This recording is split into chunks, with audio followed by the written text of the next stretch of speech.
Boa tarde, pessoal. Estamos aqui de volta com mais uma mesa que vai começar agora. Então, vou fazer as apresentações para você.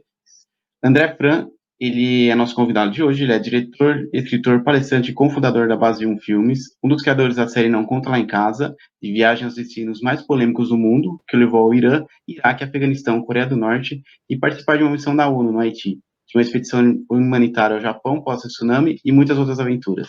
A série recebeu prêmios como o melhor programa de viagem net e melhor reality show da TV Globo. Além disso, o Fran também é coautor e diretor do programa Que Mundo é Esse, da Globo News, com o qual foi até a linha de frente da luta contra o Estado Islâmico, entre outras pautas de igual relevância. O Fran já rodou o Brasil com suas palestras, se apresentando em escolas, universidades, empresas e um presídio em 4 edições do renomado circuito TEDx. Seu primeiro livro, Uma Viagem aos Destinos Mais Polêmicos do Mundo, foi lançado em 2013 pela editora Record. Ele também já colaborou com a Avianca, Vice, Viagem e Turismo, Boa Viagem, Revista Cláudia, Trip Bizu, entre outras revistas. Nossa professora convidada também é a professora Renata Gomes. Ela é professora adjunta do Centro de Cultura, Linguagens e Tecnologias Aplicadas da Universidade Federal do Recôncavo da Bahia. É mestre e doutora em Comunicação e Semiótica pela PUC São Paulo, graduada em Comunicação pela Universidade Federal do Ceará e montadora de cinema e vídeo certificada pela Universidade de Nova York. Faz parte do grupo de pesquisa em Semiótica e Culturas da Comunicação, junto ao qual vem pesquisando temas relativos às fake news, pós-verdade, teorias conspiratórias, capitalismo de plataforma e algoritmização.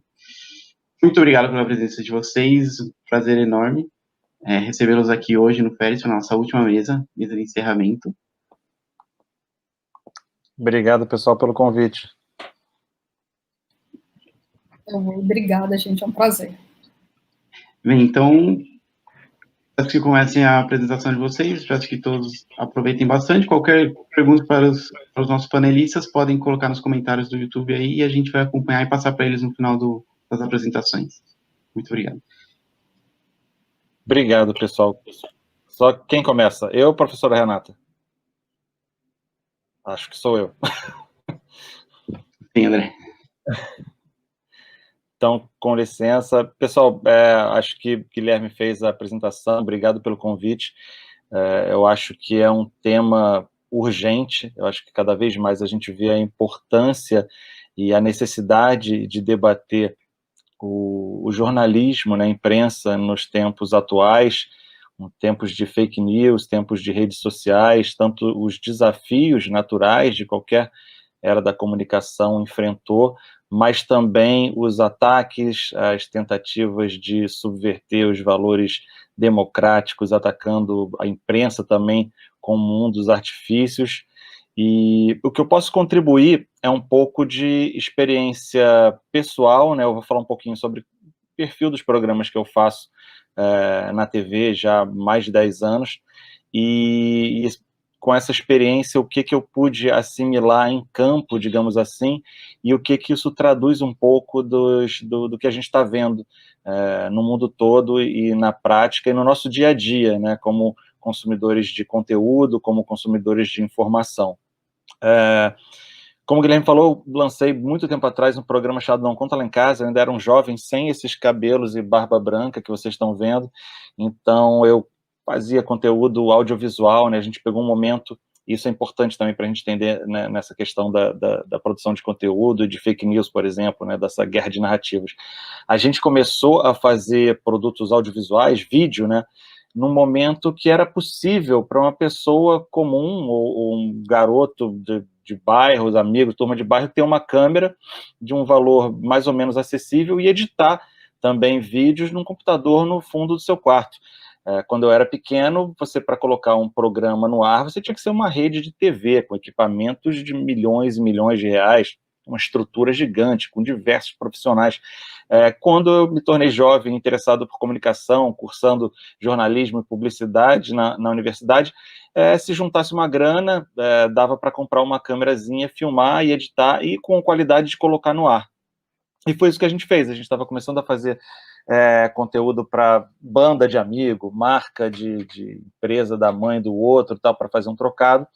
Quando teve aquela tsunami lá no Sudeste Asiático, meus amigos de bairro são surfistas, iam viajar para lá para surfar, e em vez de cancelar essa viagem, a gente falou, por que vocês não viajam, registram o que está acontecendo, e a gente vê o que a gente faz disso. Eles foram, eu filmei, editei, a gente dirigi junto com um colega um documentário chamado Indo.doc, mostrando uma viagem ao epicentro dessa tragédia, né, da tsunami. E esse documentário foi super bem recebido, a gente lançou ele de forma independente, depois ele foi usado pelo Sport TV, porque tinha coisa do surf, da alteração das placas tectônicas, mudando as ondas em diversos países e regiões, então ele foi super bem recebido. E um grupo de amigos de rua conseguiu colocar no ar, num dos principais canais de TV, a cabo, no caso, do Brasil, um conteúdo super bacana, que falava de política, falava de sociedade, falava de esporte e de uma série de outras questões. E isso motivou a gente a seguir produzindo, e sempre com essa pegada que foi meio que virou autoral nossa, de imersão nas histórias que a gente queria contar, contato direto com os personagens, fazia amizade no caminho com um, conhecia a casa, falava, mostrava aquelas histórias, uma coisa muito de uma câmera na mão, viajando, conhecendo, desbravando as situações e entendendo o mundo conforme a gente ia viajando. E aí isso virou uma série chamada Não Conta Lá em Casa, para o canal Multishow, a gente ficou mais de 10 temporadas no ar, quase 5 anos no canal. Aí, como eu falei, a gente foi ficando mais velho, querendo se aprofundar mais em algumas pautas e questões, e esse programa acabou migrando e se tornando Que Mundo é Esse?, que até hoje está no ar na Globo News, e com Que Mundo é Esse? A gente falava que antes era um reality show com uma pegada de jornalismo, e depois virou jornalismo com uma pegada de reality show. A gente começou a se aprofundar mais em algumas pautas, fazer umas entrevistas um pouco mais profundas. Eu me tornei comentarista também de política internacional da Globo News, integrando a bancada do programa Globo News Internacional, com Guga Chakra, Marcelo Lins, Ariel Palacios. Então, a gente tratava de alguns temas mundiais e questões bem importantes, mas sempre com essa pegada. O Que Mundo é Esse mesmo que a gente faz? Somos um grupo de amigos viajando com uma câmera e questionando as pessoas, tendo contato com histórias reais e tentando entender esse mundo que a gente vive. Foi quando esse tema, da gente tratando de tantos outros temas, né, a gente fez a campanha eleitoral americana, a gente fez a Arábia Saudita por dentro, a gente fez um paralelo entre Coreia do Norte e Coreia do Sul, chamado Guerra de Narrativa, justamente. A gente fez o México do muro, na época da pós-Trump. E esse tema das fake news, obviamente e naturalmente, fizemos a Rússia também, importante frisar, e o tema da fake news cruzou nosso caminho. Então, a gente fez um documentário especial sobre fake news, onde a gente foi para Macedônia, um país do leste europeu que nem é uma grande potência. A gente não foi nem para a capital, a gente passou direto por Skopje, a gente foi para Veles, uma cidade secundária da Macedônia, mas porque naquele momento ali era considerado o epicentro, ou a grande fábrica mundial de fake news. O Obama, no último dia de mandato dele, falou horas e horas sobre a Macedônia, falou, olho nesse foco aqui, porque isso aqui é um foco de um furacão que está tomando o mundo, que é essa história do fenômeno das fake news. Então a gente foi até lá conversar com essas pessoas, esses garotos que estavam produzindo fake news, e fizemos esse documentário passando também pela Rússia, para mostrar um pouco como a propaganda estatal e oficial, às vezes tem muito também, né, de fake news. A gente passou pelos Estados Unidos, que no momento era a linha de frente do combate às fake news, né, era lá que o Trump tinha popularizado o termo, quando ele apontou o dedo na cara de um jornalista da CNN e falou, "You are fake news, vocês são fake news". Então, passamos pela Inglaterra para mostrar iniciativas de fact-checking, e aí demos essa pincelada geral, né? E aí eu vou falar aqui dos detalhes, assim, dos highlights do que a gente foi encontrando pelo mundo nesses lugares, sobre fake news. Na Macedônia, por exemplo, quando a gente encontrou esses garotos, primeiro a gente entendeu que aquilo ali era a tempestade perfeita. Por quê? Um país em crise econômica, galera precisando de dinheiro, um alto nível de desempregados, ao mesmo tempo uma juventude que sabia lidar com a internet muito bem, porque eles eram mão de obra terceirizada de outros países da Europa que queriam usar eles como mão de obra barata, ao mesmo tempo uma lei no país que proibia jovens de trabalharem, né, com carteira assinada, digamos assim, ou seja, uma galera jovem que sabia mexer com a internet, que queria ganhar dinheiro porque o país estava quebrado. O que eles descobriram? Uma maneira de ganhar dinheiro fazendo fake news. E aí isso, nas palavras deles, a gente viu fake news de esporte, fake news de alimentação, fake news de carro, até que a gente viu que as fake news políticas tinham um interesse enorme. E aí a gente foi testando, a gente fez fake news, era a época das eleições, né, americanas, que elegeram o Trump. E eles falam, a gente fez fake news do Bernie Sanders, a gente fez fake news da Hillary Clinton, mas aí, de repente, quando a gente começou a fazer fake news do Donald Trump, a gente viu que aquilo ali tinha um público mais apaixonado e um público que acreditava mais nas mentiras que a gente contava e, inflamado que estava, espalhava mais também essas notícias falsas. Com essas notícias se espalhando, eles, através do algoritmo e dos analytics, ganhavam dinheiro por clique, né? Criavam um site falso, hospedando essa notícia falsa, disseminavam isso nas redes sociais, e quanto mais clique eles tinham naquela notícia gerando para o site deles, eles iam ganhando uma graninha. E essa galera ganhou uma grana muito boa. Tinha uma molecada lá que estava comprando o carro do ano com dinheiro feito de fake news. Ou seja, isso não era uma coisa que estava surgindo só ali, que aquilo ali talvez fosse uma estufa, né? Um ambiente perfeito para a gente analisar o fenômeno que estava acontecendo e se disseminando em diversos outros locais do planeta. Ali também a gente veio a entender, falando com jornalistas que ganharam o Pulitzer, justamente investigando esse lado das fake news que estavam surgindo com força ali na Macedônia, o quanto tinha de participação de outros estados, de outras nações, né? Por mais que não desse para comprovar, não fosse pelos meios oficiais, eles falaram, olha, tem dinheiro da Rússia, tem dinheiro dos Estados Unidos, mas não é uma coisa oficial. Esses jovens aqui, porque é fácil você impulsionar uma notícia, né, nas redes sociais.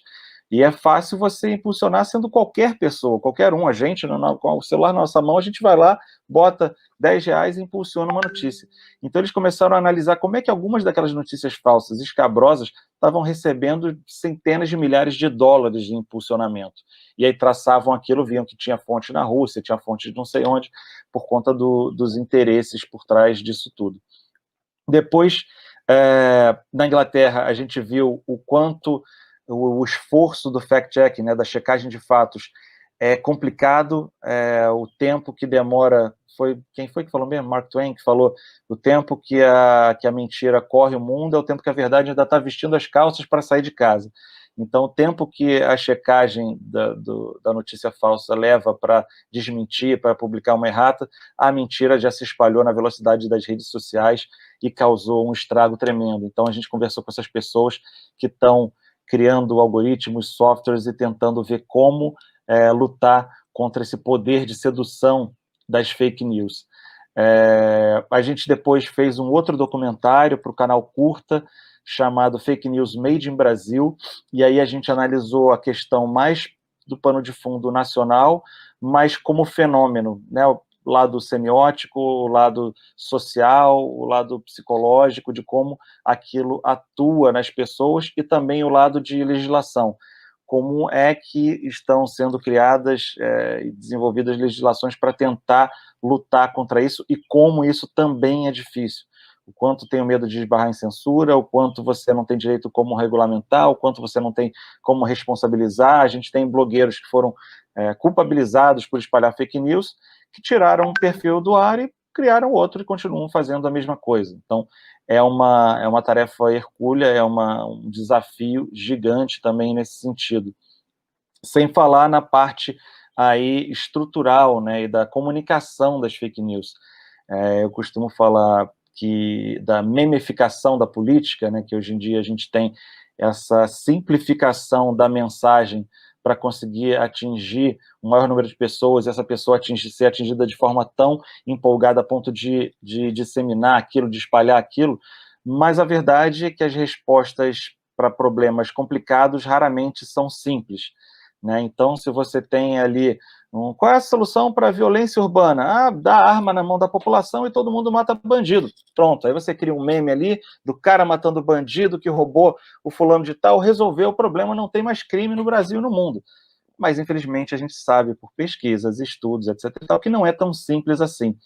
Mas como é que você vai fazer um meme explicando de políticas públicas, políticas de reparações históricas, de distribuição de renda e política econômica? Não cabe num meme, né, gente? Então, é complicado você competir com essa simplificação, com essa memificação. Ao mesmo tempo, as fake news atuam naquela questão do viés de confirmação, né, do como a pessoa tem a tendência a compartilhar aquilo que ela acredita. E quem não ouviu, e aí a gente faz aquele trabalho de formiguinha, né, de desmentir fake news no grupo da família. Ô, tia, isso aí que você mandou, isso aí é fake news, tá? Isso aí é mentira, na verdade. Ah, mas podia ser verdade. Quem é que nunca ouviu isso? É o viés de confirmação, né? A pessoa acredita tanto naquilo que ela quer acreditar naquela mentira, né? Mais do que isso, ela quer espalhar essa mentira e ela acaba espalhando essa mentira. E o estrago é terrível. Faltam 15 minutos, estou na metade aqui. Então, bom saber que falo pra caramba. Se deixar, eu falo 3 horas aqui.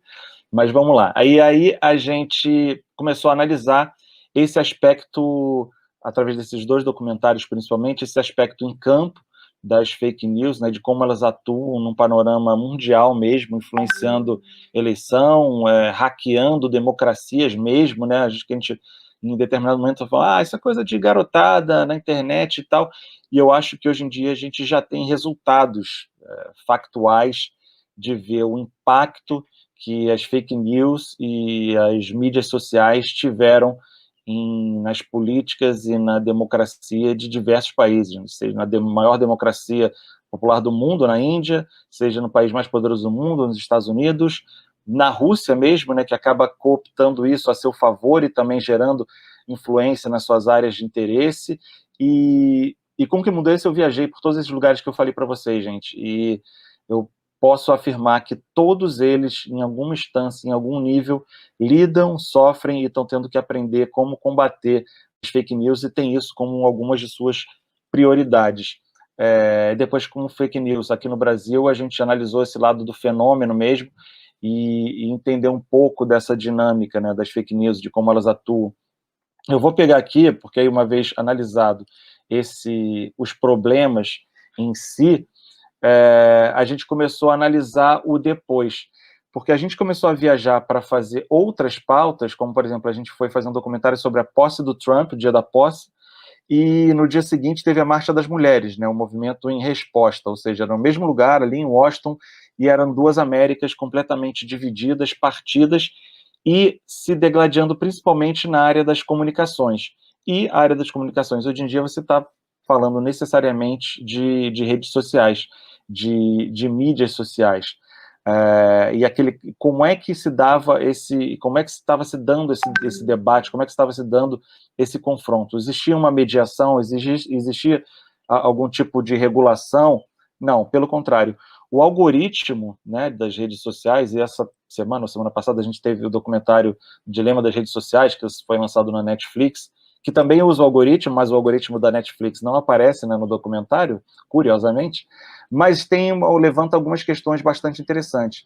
E para a gente entender como é que o algoritmo que nos prende às redes sociais, porque aquilo é um produto, tem uma função comercial, tem um interesse financeiro ali atrás, então ela quer te prender o maior tempo possível ali dentro, e a dinâmica de prender você ali dentro não é com debates profundos e questões mais complexas e análises mais detalhadas. É com a polarização, é com a inflamação do discurso, e as fake news entram e caem como uma luva dentro desse cenário todo.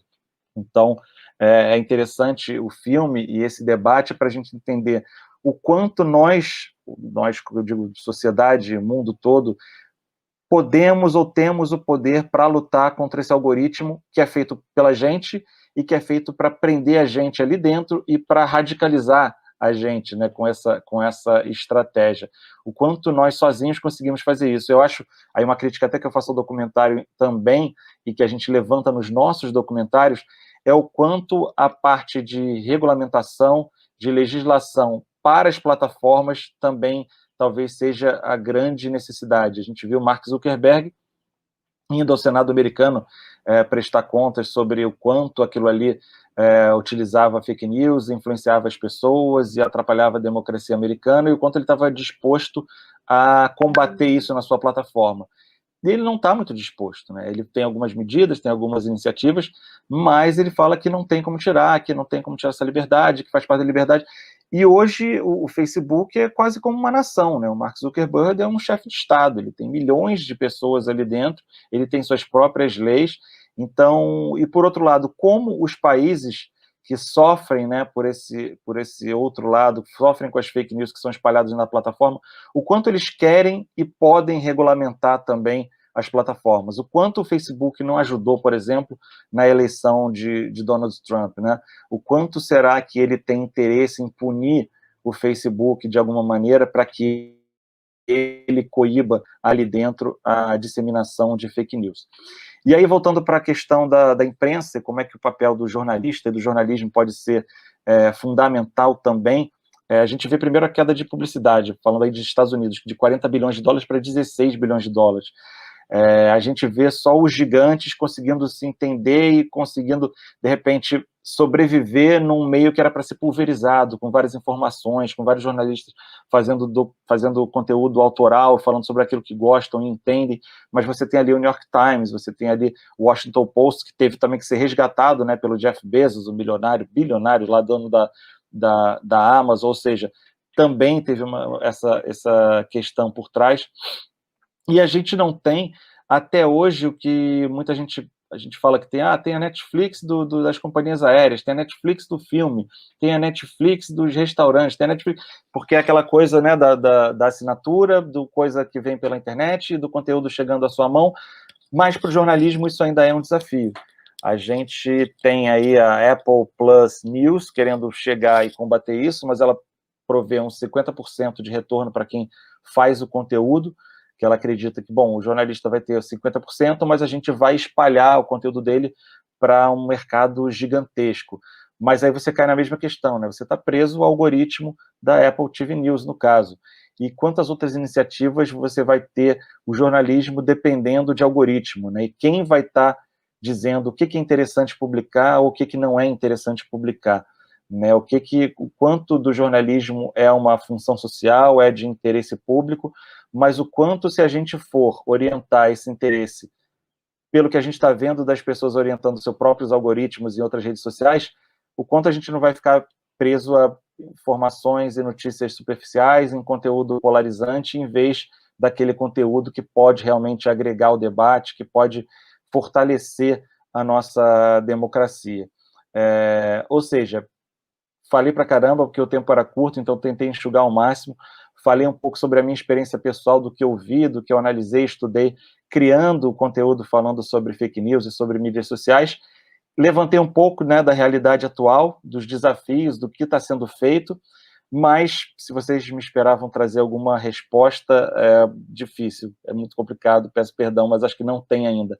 Mas eu acho que eu mostrei algumas iniciativas que a gente pode apontar e juntos tentarmos entender como a gente, desenvolvendo um pouco mais cada uma delas, a gente pode, de repente, achar uma saída ou juntar isso tudo para uma saída para esse mal, né, que está corroendo aí as nossas democracias por dentro, né? Hoje em dia as democracias, aí citando Steve Levitsky, um dos melhores livros que eu li do ano passado, Como as Democracias Morrem, hoje em dia as democracias não morrem com tanque na rua, com soldado invadindo o Congresso, elas vão morrendo assim, pouco a pouco, pelas redes sociais, pelas fake news sendo espalhadas no WhatsApp, e a gente tem que ver como a gente pode lutar contra isso de forma mais eficiente.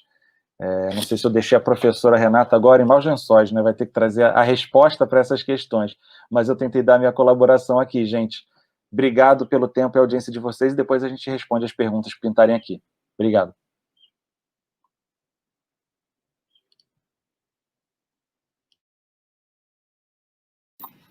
Bom, gente, a dor e a delícia de vir em segundo lugar é que você fique maus lençóis, né? Porque agora você tem que trazer a resposta, mas eu já vou fazer o lead aqui falando, eu não vou trazer a resposta.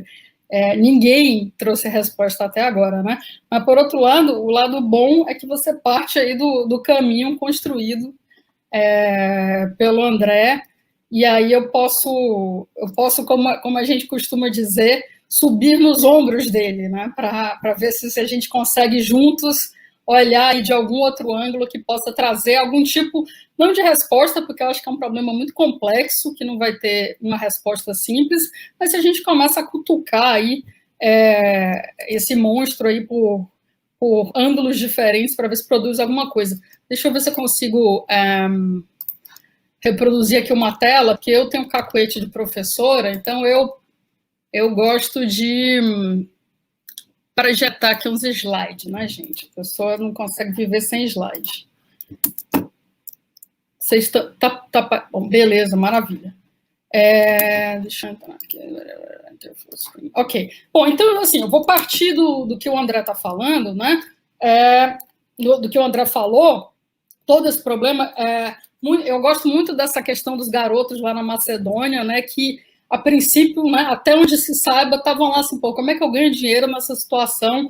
E acabam criando um fenômeno e descobrindo, né, que eles estavam querendo trazer clique para o site deles, porque clique gerava dinheiro. E descobriram, né, que essa coisa da política, das fake news ligadas à política, elas davam mais clique. Né? Então, eu acho que isso é uma pista muito importante, um negócio muito importante para a gente ter em mente, né? Que esses afetos que são mobilizados por alguns temas, dos quais a política, são muito importantes. Mas aí eu vou dar um passinho atrás o ângulo, né, desse problema gigantesco aí, do qual o André fez um panorama excelente, o ângulo que eu vou tentar achar é esse ângulo de fake news e jornalismo desse momento do que a gente chama de pós-verdade.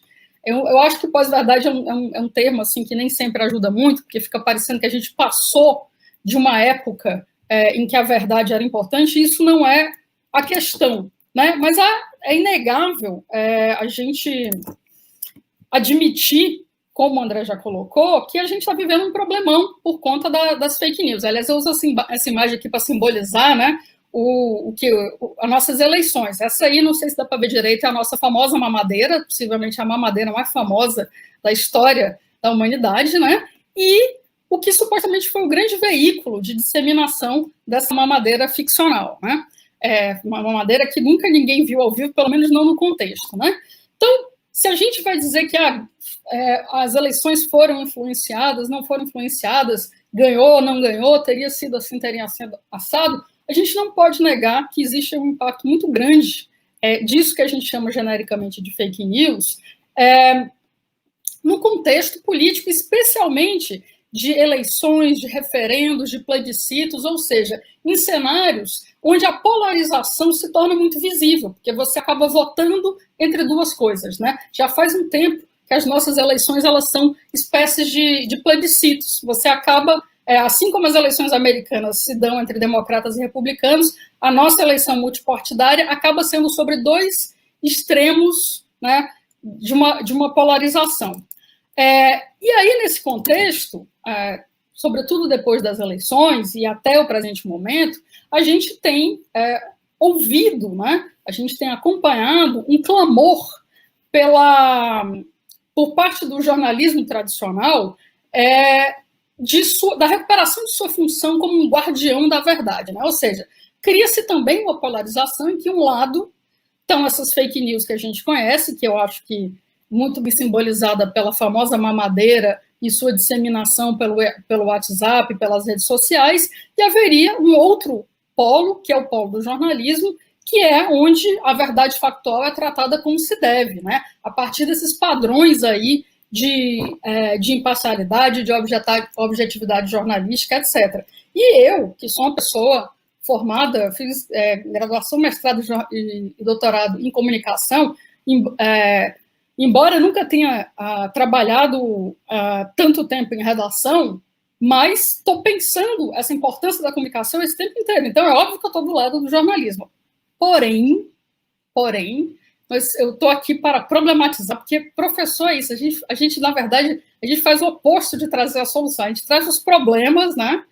Muito problema, com a esperança de que essa sacolejada produza um pensamento coletivo que vai criar uma resposta. Né? Então, a minha ideia hoje é a gente entender se essa dicotomia fake news e jornalismo ela existe dessa maneira. Acho que dá para desconfiar que eu vou dizer que não, eu vou problematizar. E a primeira coisa é a gente pensar no que seria esse contexto, essa coisa que a gente chama de pós-verdade, onde essa disputa está se dando. Com esse nome pós-verdade, é por isso que eu não gosto dele, fica parecendo que a verdade não importa mais, ou que a gente está vivendo uma era onde só as mentiras, né, a verdade é substituída pela mentira. E eu gosto de pensar na pós-verdade como um aumento brutal de entropia informacional. Essa adorável piscina de bolinhas está aí ao fundo para tentar dar uma imagem, né, do que seria essa pós-verdade, né? Um mundo que está tudo misturado, a verdade e a mentira, e os mecanismos históricos que a gente tinha para separar um do outro, para mais ou menos falar, olha, acho que a verdade está naquele rumo ali, eu vou ali, que ali eu acho que eu vou conseguir uma confirmação de verdade factual, né? Esses mecanismos, esses atratores, a maneira como o mundo funcionava, que conseguia arbitrar entre essas disputas epistêmicas, ou seja, as disputas de onde diabos está a verdade, né? Esse contexto ele vem sendo fragilizado ao longo de um tempo e agora ele está aparentemente no caos total. A gente está perdido. Mesmo pessoas que pesquisam pós-verdade, fake news, que estão cotidianamente batalhando com isso, que estão indo a campo, né, tentar entender como é que essas coisas estão se dando no mundo real, com as pessoas reais como o André, eu não posso falar por ele, mas falando por mim, em vários momentos eu já espalhei fake news, eu acho que não tem ninguém que não tenha, e ali, num vacilozinho, acabou passando adiante um negócio que depois descobriu que não era verdade. Eu quero crer que nós somos as pessoas que se enganaram, né, que a gente passou adiante um negócio ali de pura inocência, né? Que não é bem o cenário concreto geral. Mas todo mundo dá uma escorregada simplesmente porque a gente vive num mundo extremamente complexo, informacionalmente hipersaturado, a gente está sendo bombardeado por informação o tempo inteiro, muito em função dessas coisinhas aqui, às quais a gente está ligado o tempo inteiro, e a gente está vivendo também um cenário, né, que fragilizou essas autoridades, né, sobre onde é que está a verdade. Então, acho que para a gente pensar a pós-verdade, para pensar essa coisa das fake news e do jornalismo, eu gosto de pensar em dois grandes universos. Né? Né, ou seja, como foi que o que diabo é essa pós-verdade? Como é que a gente chegou aqui? Bom, um universo que não dá para não pensar é o que muita gente chama de capitalismo de vigilância, capitalismo de plataforma, capitalismo comunicacional, capitalismo algorítmico, ou seja, esse universo do digital com o modelo de negócios que ele tem hoje. Né? O André até falou, comentando lá o dilema das redes, né? O social dilemma, comentou a ironia, né? Que assim, o filme passa 1 hora e cacetada descendo a crítica nos algoritmos, mas do algoritmo de Netflix ninguém fala nada, né? Parece que é uma inocente. Não, é um caldeirão gigantesco que está todo mundo, em algum nível, bebendo nessa fonte, né, do capitalismo de vigilância, do capitalismo que explora dados, né, algoritmicamente, para gerar valor, para gerar lucro, né, para ser mais específica. Né? E esse é um universo que está se erguendo, né, há 2 décadas e pouco, 3 décadas, mas que agora ele chegou num nível que as contradições dele estão muito fortes. Por outro lado, né, um outro elemento, um outro foco para pensar isso, é o que eu chamo de fragilização dessas autoridades epistêmicas. É um nome muito bonito para dizer, cara, eu sabia mais ou menos a quem perguntar quando eu estava na dúvida sobre a verdade factual, a factualidade de um assunto A, de um assunto B, de um assunto C. Eu ia ler no jornal, eu ia procurar um especialista, eu ia atrás da ciência, isso para falar da verdade factual. Né? A gente também tem outras autoridades aí que eu não vou colocar porque elas não estão ligadas à verdade factual. E hoje, esses 2 grandes polos, que seriam essas autoridades epistêmicas, estão extremamente fragilizados, né? E sofreram um processo muito deliberado de fragilização para que a gente chegasse a essa coisa da pós-verdade, que é a ciência e o jornalismo. Né? Não à toa, os discursos das fake news, tanto do Trump quanto do Bolsonaro, batem o tempo inteiro na ciência e batem o tempo inteiro no jornalismo, porque é preciso tirar o poder de autoridade epistêmica, de autoridade de dizer, cara, A gente está mais ou menos próximo da verdade aqui. Posso te garantir, porque está uma porrada de gente dizendo a mesma coisa. Tem que tirar desses caras. Para quê? Para que a gente chegue a esse resumão aqui. É o resumo que eu tenho hoje. Semana passada era outro, semana que vem é capaz de também já ter mudado, né? Do que seria, então? O que descreve essa situação de pós-verdade que a gente está, né? É uma exploração de brechas, né? E quando eu digo brechas, talvez eu devesse dizer rombos de design e de governança de plataformas do capitalismo de vigilância, né? Sobretudo das redes sociais, mas não apenas, por agentes que deliberadamente estão tentando fragilizar essas autoridades epistêmicas, visando a manipulação de afetos políticos, né? Então, explicando melhor essa redação do Enem aqui, né?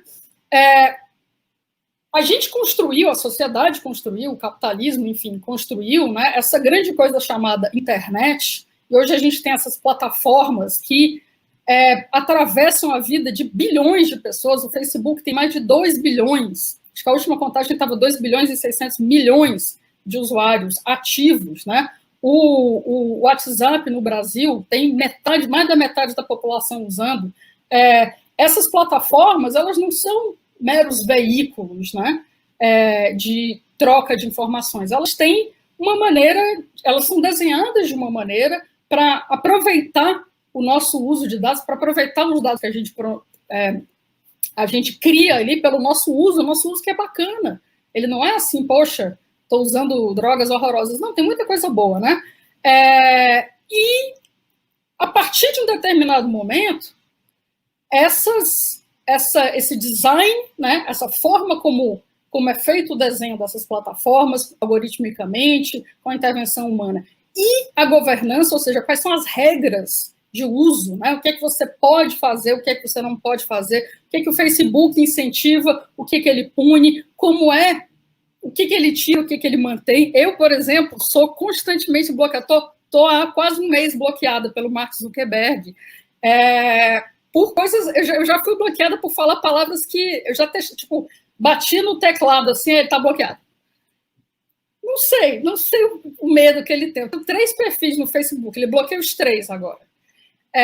Então, tudo isso, que são problemas, né, que já seriam problemas em si, começaram a ser explorados para fragilizar a possibilidade de uma verdade, né, esses lugares onde essa verdade podia ser procurada, visando essa manipulação dos afetos políticos. E aí, aquilo que o André falou lá dos meninos da Macedônia, que os caras produziram fake news sobre um monte de coisa, mas o que pegou mesmo, o que deu certo, o que deu clique, o que encheu os caras de dinheiro, era produzir fake news ligadas à política. Porque tem um universo enorme de afetos, né, daquilo que você ama e daquilo que você odeia, daquilo que te ameaça no mundo, que você quer que o mundo seja assim ou seja assado, que está atravessado por esse universo político, né, e que te leva, né, nos leva, na verdade, em algum nível todos nós, a se engajar afetivamente, a se engajar num nível emocional que é muito difícil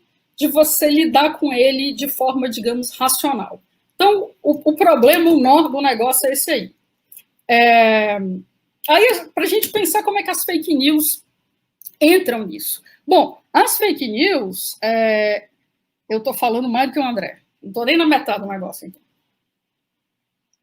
As fake news, elas não surgem do nada, né? Por exemplo, essa história aí da mansão do Lula, do filho do Lula, eu recebo antes de ter Facebook, né? Eu recebo na época do Orkut, a primeira vez que eu recebi foi por e-mail. Então, elas existem há bastante tempo e elas estão explorando as tecnologias disponíveis, né, de diversas maneiras. Só que quando a gente chega agora, nesse lugar que a gente está das redes sociais, em grande escala, isso tem um salto muito, muito grande, mas isso não é novo. Por outro lado, né, uma coisa que eu reparei numa pesquisa que eu comecei a fazer em 2018 sobre a morte da Marielle, elas também não são, hoje em dia, né, espontâneas. Isso é uma coisa absolutamente fundamental.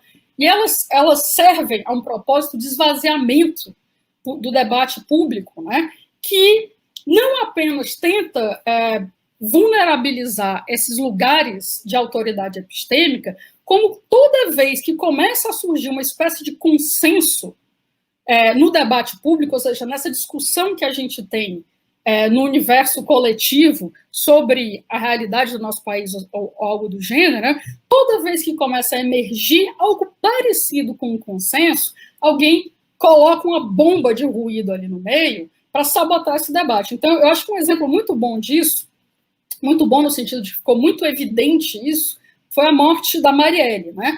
É um evento inesquecível, pelos piores motivos, e eu fui dormir, depois que no dia 14 de março, acompanhando a internet. Eu sou uma pessoa extremamente conectada, quando o Mark Zuckerberg deixa, e vi no Twitter uma reação à morte da Marielle, que depois alguns mapeadores de rede, como o pessoal do DAPP da FGV, comprovou que conseguiu furar essa hiperpolarização que meio que já existia, mas a gente não tinha tanta certeza. O que isso quer dizer?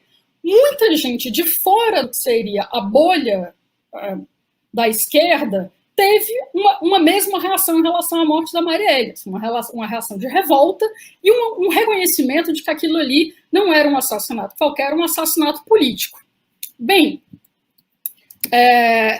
24 horas depois, quer dizer, menos de 48 horas, de 24 a 48 horas depois, o que aconteceu, e aí vocês podem ver que é esse círculozinho vermelho, né? O círculo verde e o círculo vermelho dentro do segundo menor círculo, o que aconteceu é que havia ali um núcleo produzindo e disseminando fake news, e o que isso gerou, além da desinformação, que tem, né, a desinformação em si, isso gerou uma mudança no debate que estava acontecendo até ali, que era uma reação mais ou menos consensual, mais ou menos orgânica e muito espontânea da sociedade brasileira em relação ao crime em si, e uma parte desse debate que estava lá, porra, que absurdo, olha que país a gente está, as pessoas estão morrendo, se você faz alguma coisa, vem lá uma milícia e te mata e não sei o quê, parte do debate acabou se polarizando.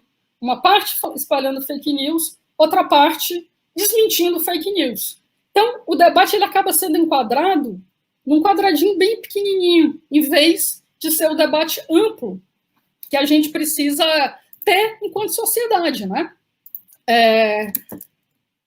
Aí eu seleciono essas fake newsinhas aqui da Marielle, porque elas marcaram tão profundamente meu coração que até hoje eu brigo com elas, né? Essa foto, que foi uma foto que circulou logo depois da morte dela, assim, acho que as 24 primeiras horas depois da morte dela, eu acho essa foto muito ilustrativa do que são as fake news, né? Era uma foto que a legenda dela atribuía a Marielle ter sido casada com o Marcinho VP, só que essa foto não é do Marcinho VP e muito menos é da Marielle, porque tem um detalhe, a mulher da foto é branca,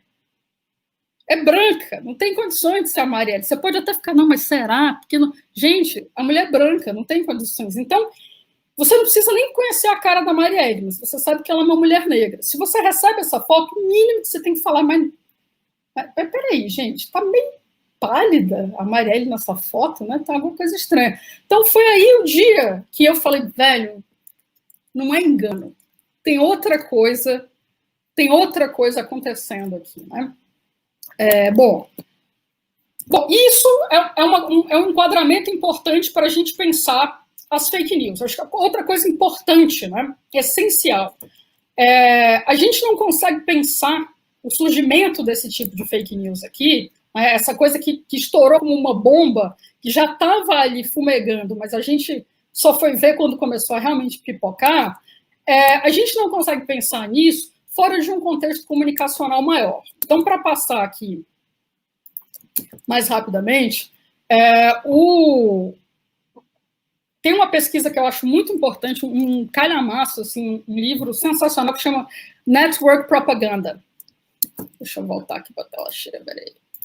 Network Propaganda, que é Manipulation, Disinformation and Radicalization in American Politics, do Yochai Benkler e outros autores que fizeram a pesquisa com ele. E essa pesquisa é um mapeamento gigantesco do ecossistema comunicacional de jornalismo e online, na qual, para resumir aqui de uma forma muito corrida os resultados, eles meio que demonstram a importância sobretudo da Fox News, ou seja, da emissora de TV tradicional americana que surgiu no meados da década de 90, final do século passado, e que fez com o jornalismo um negócio assim, fez pender, criou um viés hiperpartidário que elasteceu, digamos assim, o padrão jornalístico, aquilo que era aceito como padrão jornalístico. Bom, a gente pode problematizar essa pesquisa de diversas maneiras, mas a parte que eu acho que é inegável lá e aqui é a gente entender que a gente não vivia um paraíso de objetividade jornalística inquestionável e um belo dia chegou a internet e lascou tudo. Não foi isso. E nem poderia ser, porque o mundo não é neutro, ele nunca foi, ele nunca mais será neutro, né? Existia um ecossistema de informação que já estava pesando as coisas por um lado. Isso é um assunto que daria um encontro inteiro, né? Mas eu vou jogar só essa bomba aqui para a gente pensar, né? Então, essa ecologia, né, que tem Fox News, Breitbart e todo o ecossistema de hiperpolarização, ela nasce em conjunto e ela se retroalimenta. Ou seja, a gente está fazendo essa relação hoje em dia, e eu acho que de boa fé, né? Pô, temos que defender o bom jornalismo, temos que defender os jornalistas, inclusive, como indivíduos, né? Os ataques que eles têm recebido, temos tudo isso. Mas a gente está num momento crucial para também cobrar o jornalismo que ele se renove e que ele faça um papel que só ele pode fazer nessa bagunça entrópica que é a pós-verdade. E que eu acho que ele não está fazendo. Então, eu vou recuperar aqui um momento histórico. O estudo foi para dizer que não teria QAnon, que eu acho que é a teoria conspiratória mais delirante, mais assim, que toda vez que eu me desse eu tremo quando falo QAnon, eu digo, ai meu Deus do céu, Jesus, porque é muito delírio, né? E ao mesmo tempo é uma versão contemporânea, num formato contemporâneo de algumas teorias conspiratórias que são de séculos, que elas se renovam há séculos, né? Mas não teria Q sem Fox, não teria fake news sem uma ecologia da mídia tradicional que cumpriu alguns papéis, como, por exemplo, esse momento deplorável da história de um jornal que eu cobro justamente porque eu assino e leio, que é a Folha de São Paulo. E eu gosto de singularizar esse episódio aqui, primeiro porque ele é de 2009, né? Então, a gente mal usava Facebook no Brasil nessa época, usava ainda muito, muito menos do que se usa hoje, né? E a Folha publicou em sua capa essa pérola da arte photoshópica, que é a ficha da Dilma, que, assim, eu acho que não precisa ser um gênio da análise de imagem, não precisa ser, assim, CSI, para bater o olho e falar tá tão novinha essa ficha, tá tão bonita, né? Bom, essa ficha, ela não é apenas falsa. E depois a própria Folha de São Paulo teve que reconhecer que essa ficha era falsa. Ela é uma ficha que chegou à Folha por e-mail e que tinha sido postada, na época, num site de ultradireita que já existia. Ou seja, eu acho que esse exemplo aqui da ficha falsa da Dilma, ela torna muito evidente como as coisas não eram lindas e um belo dia chegou a internet e lascou tudo. Trilhava-se um caminho já meio delicado no sentido de manter um terreno propício para a sustentação da democracia. Obviamente, eu preciso deixar duas coisas claras. Uma é que eu não estou comparando as duas coisas. Se havia e há problemas com o jornalismo profissional, não dá para comparar com as fake news. Gente, o jornalismo não é atizado, nem se o jornalismo tentasse muito. E aí é óbvio que eu estou falando dos jornais de credibilidade e respaldo, né, da nossa imprensa, sejam eles grandes ou pequenos. Né? E a segunda coisa é que a gente também tem fake news de esquerda. Eu não tive tempo de selecionar, estou selecionando só essa daqui. Só que a escala de criação e disseminação dessas fake news, da extrema-direita e para a esquerda, ela não tem comparação. Não existe uma máquina, pelo menos nesse momento, de criação e disseminação de fake news para manipulação de afetos políticos na esquerda como existe na direita. Então, eu acho que isso é importante, isso não é opinião.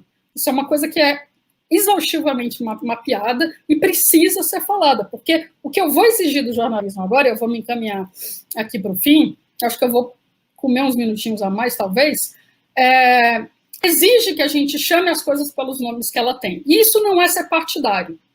Pelo contrário, isso é tentar trazer o terreno para um mínimo de estabilidade epistêmica, digamos assim, para que a gente possa ter um cenário de democracia. Então, o que o jornalismo pode em face disso? Bom, o jornalismo precisa reconhecer que também é parte do problema. Primeira coisa, né? Como tem aquela coisa, o PT tem que fazer autocrítica, todo mundo tem que fazer autocrítica, o jornalismo também. E novamente, eu falo isso me colocando, se eu tiver que me colocar em algum lugar, do lado do jornalismo, porque essa é a pesquisa que me interessa, essa é a minha formação, é isso que eu todo dia vejo e defendo, né? Uma coisa, um esforço muito evidente está sendo feito, e é um trabalho de Sísifo, né? O fact-checking, né? A checagem de fatos. Eu tenho minha enorme solidariedade para todos aqueles guerreiros, soldados da verdade que estão o dia inteiro tendo que explicar que nariz de porco não é tomada, né? Porque é mais ou menos nesse nível. Tendo que explicar o que é, o que não é, o que é mais ou menos, o que é opinião, né? Só que o fact-checking, ele tem um problema. Embora ele seja essencial, o público das fake news, aquele tio que todo mundo tem, que recebe a história de como o vírus foi inventado na China, e por isso não vamos tomar a vacina chinesa, porque ela, na verdade, é o vírus, ela vai te infectar, ele é imune ao fact-checking. Não adianta você entrevistar o vírus e o vírus dizer, amigão, tu tá louco, não é verdade o que tu tá falando. Não adianta, porque a gente está falando como se fossem placas tectônicas que estão se movendo em paralelo. Elas não estão se afetando uma a outra, né? A gente são temporalidades e factualidades diferentes, é que a gente pode falar assim. Então, o fact-checking, ele é importante, mas só ele não vai dar conta do problema que a gente tem. Do ponto de vista do jornalismo, a gente precisa parar urgentemente com alguns fenômenos que nos trouxeram até aqui. Estou quase encerrando. Um deles é o que eu chamo de doisladismo, né? O jornalismo insistentemente, isso já virou esquete de humor maravilhosa de vários humoristas, a da Porta dos Fundos é praticamente um clássico já do repertório humorístico político brasileiro. O jornalismo disfarçado ou usando como escudo a justificativa da imparcialidade, da objetividade, cria dois lados num debate que não existem. Ou seja, é aquele cloroquiners e quarentenas. Gente, não tem cloroquiners e quarentenas. Os quarentenas eram as pessoas que estavam seguindo orientações da OMS e ficando em casa. Os cloroquinas são as pessoas que foram manipuladas para acreditar num placebo altamente narrativizado e que leva perigo à saúde de algumas das pessoas que tomam. Então, não dá para colocar como se fossem dois lados da mesma moeda, como se fossem dois grupos com opiniões diferentes, igualmente legítimas. Não são. Mas todo santo dia a gente vê os melhores jornais do país fazerem isso. E qual é a consequência disso? E qual vem sendo? E isso é uma coisa que vem sendo feita nas últimas 3, 4, 5 décadas. E a consequência disso para a ecologia informacional é normalizar a pós-verdade, é normalizar a ausência de uma possibilidade de verdade factual. Não tem mais verdade. Eu acho que a Terra é geoidal, baseada em toneladas e toneladas e toneladas de estudos de especialistas de várias gerações, e vem o outro sujeito que acha que a Terra é plana, baseado nas vozes da cabeça dele, e nós somos colocados no mesmo lugar. Não existe isso. Não pode existir isso. Isso não é liberdade de expressão, isso não é objetividade jornalística. Isso é distorção do debate público. Então, se o jornalismo acordasse amanhã, todo mundo pactuando que não vai fazer mais isso, e é obviamente que tem um terreno pantanoso no meio. Tem um terreno pantanoso em que não há um mínimo consenso nas autoridades epistêmicas, e que aí vai ficar aquela disputa. Mas cloroquinas e quarentenas, terra plana e terra geoidal, vacina e antivacina, não é terreno pantanoso. A verdade factual está visível, não há dissenso quanto a isso. Há ruído, e esse ruído é amplificado pela mídia.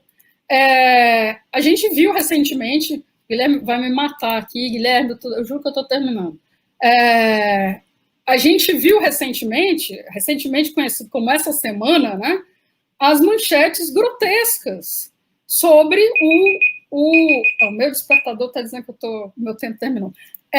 Manchetes grotescas, Bolsonaro se defende na ONU, Bolsonaro recortou a realidade. Gente, recortar a realidade é até digno assim, de parabéns, né? Porque é ginástica retórica, recortar a realidade para... Não recortou, não se defendeu, mentiu descaradamente, envergonhou o país, foi uma desgraça, né? E a Folha ainda conseguiu ressuscitar Stalin, minha gente, né?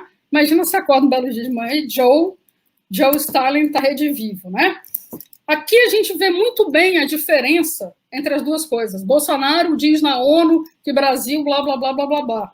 O UOL, mesmo grupo Folha, com mentiras, Bolsonaro diz que o Brasil, blá, blá, blá, blá, blá, blá, blá, blá. Gente, qual é a dificuldade de botar essa expressão com mentiras? Não é um terreno pantanoso que o homem mentiu. Não tem discussão. A gente está vivendo uma espécie de delírio coletivo sobre objetividade que é um terraplanismo. Não tem discussão que ele mentiu. Então, se o jornalismo não consegue, usando falsamente uma justificativa de objetividade, não consegue dizer isso, tem algo muito errado acontecendo. E aí, para fechar, eu vou fechar aqui com o George Lakoff. Ele fala que o jornalismo, para lidar com a pós-verdade, com as fake news externas a ele tem que fazer um sanduíche de verdade. O que é o sanduíche de verdade? A primeira coisa é evitar o jornalismo declaratório, que é esse: Bolsonaro diz que a Terra é plana e pôneis cintilantes, gaysistas, não repete não repete mentira, porque na hora que você repete a mentira, como o André citou, até a verdade vestir as calças, a mentira já deu 3 voltas. Então, começa com a verdade. Ele fala muito, tem que enquadrar com a verdade, porque no momento que você enquadra com a verdade, você começa a fazer o debate do ponto de vista que vale. A segunda coisa, apontar a mentira sem amplificar a linguagem que é usada, porque essa linguagem não é usada à toa. Ela não é usada porque o cara é burro, embora haja suspeitas de que ele também seja. Ela é usada de uma maneira muito calculada para engajar as nossas emoções mais primitivas. E, finalmente, o outro pão do sanduíche é voltar à verdade. Martelar os fatos. Martelar. Por que isso?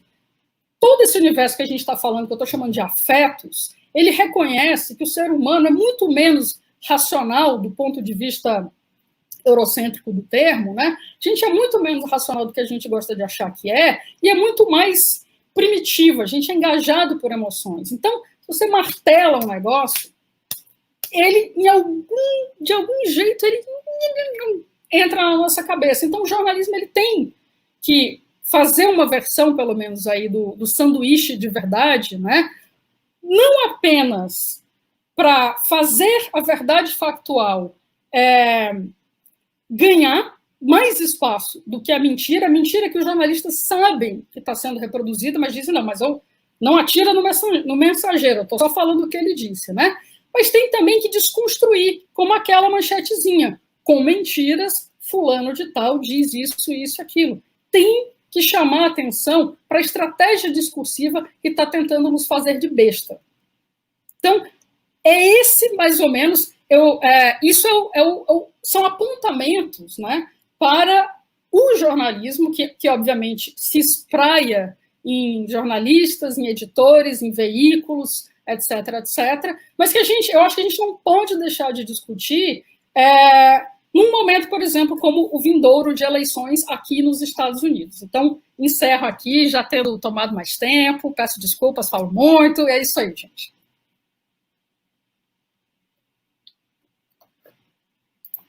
Se o Guilherme não voltar, eu continuo falando. Não, voltei, professor. Muito obrigado pela apresentação. É um tema, assim, que pode ir à exaustão, né? A gente pode continuar falando disso eternamente. O André Frank vai concordar com a gente também, que é um tema que vem sendo debatido absurdamente na mídia, né? Não só na mídia, em todos os locais, porque é uma preocupação. Eu acho que a internet, ela trouxe esse potencializador, assim, que na época do e-mail a gente demorava tanto tempo para abrir e lá receber as coisas. Hoje em dia, você já acorda com um veredito da sua tia das verdades do dia, né? Então, acho que é um tema muito interessante. Eu vou passar aqui algumas perguntas que foram feitas. A primeira, eu vou fazer 2 perguntas, uma para cada um, e aí depois a gente passa para algumas perguntas gerais, tudo bem? Para o André Fran, a Tamires Ireta pergunta: o jornalismo independente e responsável seria uma via de conter as fake news? Como fortalecê-los sem que seja corrompido ao chegar a um nível mainstream? E para a professora Renata, a Alisson Damasceno perguntou: vemos boa parte dos sites jornalísticos grandes restringindo seus conteúdos em paywall e sites de fake news sendo abertos. Nesse sentido, seria a verdade paga e a mentira gratuita? Como reverter esse cenário? Quais as alternativas ao paywall? Se vocês quiserem interagir, comentar, pode ficar à vontade, gente. Pode começar agora, professora. Eu comecei na explanação, a senhora começa nas respostas. Não, senhora não, pelo amor de Deus. Então, rapaz, o Alisson, eu espero que seja, acho que é meu ex-aluno, ótimo aluno. Perguntinha de $1 milhão essa sua, não é, meu filho? Porque ninguém tem resposta para isso, né? Eu acho que primeiro é verdade, né? Assim, agora você tem paywall, e não apenas o paywall, mas o paywall está ficando mais sofisticado, porque aí você jogava no Outline, jogava em alguns agregadores de notícias e quebrava aquele paywallzinho light. Agora você não tem, né? Estão sofisticando isso para forçar o pagamento de assinaturas num contexto em que realmente, para o benefício da sociedade, seria melhor o acesso gratuito. Porém, os veículos de jornalismo têm que se sustentar de alguma maneira, né? Então, é esse desafio que está posto. Mesmo o The Guardian, um jornal britânico, que é um excelente, de altíssima qualidade, e que é gratuito, toda vez que você entra lá, ele fala assim: amigo, eu sei que você vem tanto aqui, você não vai ficar de graça, mas você não quer dar ajudinha aqui para nós, né? Eu até ajudava, agora com a Libra, esse preço, infelizmente, eu já sou désolé, The Guardian, não está rolando, amigo. Porém, eu acho importante entender 2 coisas, né? Primeiro, que o modelo de negócios do jornalismo, ele também está colocado em xeque por conta do modelo de negócio da internet de dados, né? Porque os patrocinadores, os anunciantes do jornalismo, quer dizer, os anunciantes em geral, migraram com muito peso para as plataformas de anúncio do Google e do Facebook, por exemplo, as maiores, né? Então, uma parte substancial da verba que era gasta com anúncios em jornal, mesmo que agora o Google, essas outras plataformas também anunciam nos jornais, ela, na verdade, está ficando no bolso do Google e do Facebook. Então, é um problema, né, que se retroalimenta. Aí como é que você tem uma das consequências nefastas disso? O clickbait. Né? As páginas que, na verdade, recebem financiamento por publicidade por clique, criam aquelas manchetes, né, bizarras para você clicar lá, tanto que você tem aquele fenômeno que saiu agora na Intercept, que é você tem um monte de matéria de altíssima qualidade e lá no pé da página links com cara de matéria jornalística, mas que são aquelas assim dignas de jornal de imprensa marrom da década de 80, né?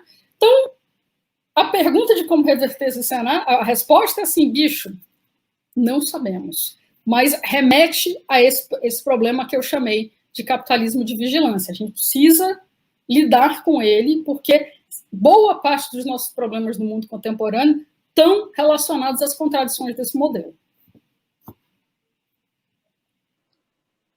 Bom, vou tentar responder a pergunta da Tamires, que pergunta se o jornalismo independente responsável seria uma via de conter as fake news, como fortalecê-lo sem que seja corrompido ou chegar ao nível mainstream.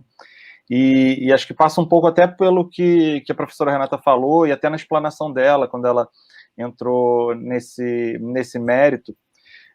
Claro que sim, eu acho que sim, Tamires, quer dizer, claro na minha opinião. Com certeza, eu me lembro que na época dos blogs, que começaram a surgir aquelas plataformas onde as pessoas podiam, antes das redes sociais isso, que as pessoas podiam publicar seus textos nos blogs e tal, que seriam blogs pessoais, autorais, e nesse sentido tinham muita lógica, era muito interessante, né? A pessoa escrever sobre um tema que ela gosta muito, como ela gosta muito daquele tema, ela se aprofunda naquilo, ela pode compartilhar na internet, de repente você vê uma mania de financiar isso de forma independente, ou seja, se a gente transplantar para o momento atual, seria um antídoto ótimo, pelo menos uma coisa que ia minimizar muito essa supremacia das redes na disseminação de informação, com essa polarização que o algoritmo acaba favorecendo, e também um antídoto a essa coisa dos grandes veículos e da grande mídia, que a professora Renata falou, que muitas vezes esbarra numa coisa de produção de fake news legitimada mesmo, né? Porque você vê uma mentira na Fox News americana, por mais que seja cada vez mais as pessoas que se informam bem, percebem que aquilo ali é um apanhado de confete para maluco, com algumas pitadas de sanidade justamente para legitimar as loucuras, mas você acaba caindo também no combate a esse tipo de coisa. Quando você tem o outro lado, e aí também eu sou super crítico a essa coisa do dois-ladismo, de você ter que colocar dois-ladismo quando é verdade e mentira. Não tem outro lado para a verdade. A verdade é a verdade, a mentira não deve ser considerada, não deve ser colocada na prateleira, muito menos em igualdade de peso com a verdade, com os fatos, com a informação correta. Então, quando você tem o outro lado de uma Fox News, né, e a gente ficando no campo aí dos Estados Unidos, uma CNN tendo que fazer essas ressalvas, tendo que fazer o dois-ladismo, tendo que se privar de colocar as coisas e as manchetes como elas são, como a professora estava colocando ali no final, e falou, isso aqui é mentira. E a CNN até que faz isso, mas aqui no Brasil nem tanto. Haja visto tanto de tempo que a gente demorou e demora a qualificar um governo Bolsonaro, e aí eu não estou entrando no mérito político da questão, mas como um governo de extrema-direita. Se você coloca Bolsonaro far-right, né, extrema-direita em inglês, no Google, você vai ver todos os veículos de mídia do mundo, dos mais sérios aos mais independentes, quer dizer, não que os independentes não sejam sérios, mas enfim, todos os veículos do mundo qualificam como um presidente de extrema-direita. Isso é uma conclusão com base em ciência política e nos valores que ele prega, no que ele transmite e tal, não é uma questão de opinião. Aqui no Brasil vai ser difícil você achar isso num discurso da grande mídia. Olha, o presidente de extrema-direita, o Jair Bolsonaro, decidiu isso, isso e aquilo.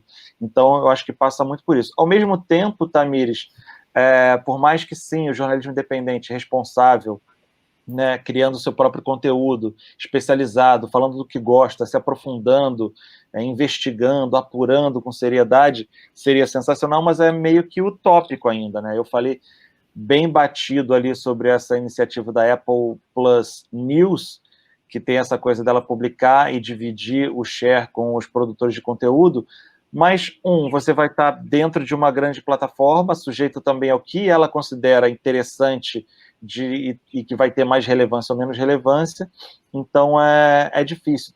Nesse mesmo artigo que eu li que fala da Apple TV, da Apple Plus News, fala sobre essa iniciativa de você cortar o atravessador, você não ter mais redação, você não ter mais veículo, você não ter mais editorias, e as pessoas, os jornalistas, todos eles, do Dinha Costa da CNN até, sei lá, fulano de tal aqui no Brasil, publicando suas notícias, e aí os grandes veículos pegam uma ou outra, ou 2 pegam de um cara, 3 pegam de outro, mas também isso é um mundo utópico, isso não vai acontecer, seria uma alternativa sensacional. Eu acho que tem iniciativas bacanas, por exemplo, eu sou prova viva disso, eu criei o meu canal do YouTube justamente para compartilhar alguns vídeos com informação num formato que eu acho que é interessante para a gente quebrar essa barreira da sedução das fake news, da mentira, da polarização. Então, eu crio vídeos com uma narrativa dinâmica, um monte de artes interferindo ali, e com uma pegada mais moderna para tentar transmitir informação que chegue às pessoas. Eu, por exemplo, fiz um vídeo sobre o QAnon, que a professora estava falando, e como é que isso é uma ameaça, uma teoria de conspiração das mais malucas, mas como é que isso está ganhando corpo nos Estados Unidos, como é que o Trump está abraçando isso nos Estados Unidos, porque interessa a ele, né, porque apoia ele, e como isso pode encontrar um cenário perfeito aqui no Brasil. Eu achava que isso era só, eu estava plantando ali uma sementinha de questionamento, e aí quando eu vi nos meus comentários os caras falando, acha que QAnon não existe, você não sabe de nada, ou seja, o Brasil não vai ser campo fértil, não. Ele já é campo fértil para as piores teorias de conspiração. Enfim, não sei se respondi diretamente à pergunta. Seria muito legal, Tamires, mas eu acho que ainda, infelizmente, fica no campo da utopia. O meu YouTube, por exemplo, eu tenho uma campanha lá no Apoia-se para financiar ele, mas se eu fosse abandonar as redes tradicionais e me dedicar só a ele, eu não sobreviveria. É só uma experiência bacana. Mas talvez seja um sinal, né? Talvez seja uma luz, mas fica aí o debate para ser levantado. Aproveitando, já que a gente já está falando disso, do governo americano e dessas teorias, a Sofia Ribeiro ela fez uma pergunta. Políticos como Trump e Bolsonaro se elegeram com a ajuda das fake news, mas todo o tempo se colocam com as grandes vítimas delas. Como funciona esse discurso controverso e quais os impactos dele? Eu gostaria que os dois pudessem opinar um pouco.